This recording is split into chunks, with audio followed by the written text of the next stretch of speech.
Top 10 Most Iconic Pinay Kontrabida sa mga teleserye. 10. Dimples Romana.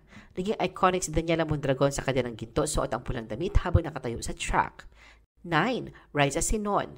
Ang kanyang pagiging kabit na walang takot at walang hiya sa kanyang mga kilos ay tumatak sa mga manonood. 8. Sunshine Cruz. Naging impactful ang kanyang portrayal bilang mapagpataas at manipulative na ina. 7. Aiko Melendez. Mapang-api, mayabang at nakakatakot, si Emilia ang kontrabidang kalaban ni Lily Cruz sa mga intense na eksena. 8. Liza de Castro. Bilang nakapag-alaga ng brilyante ng apoy, si Perena ang pinakamatalino at mapusok sa mga sangre.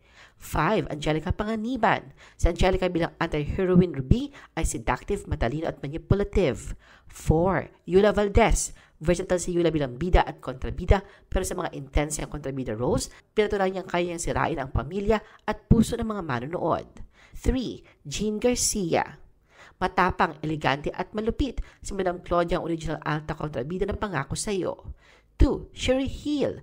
Ang kanyang iconic na pagganap bilang kontrabida si Carmela sa Bituin ay tumatak sa mga manonood.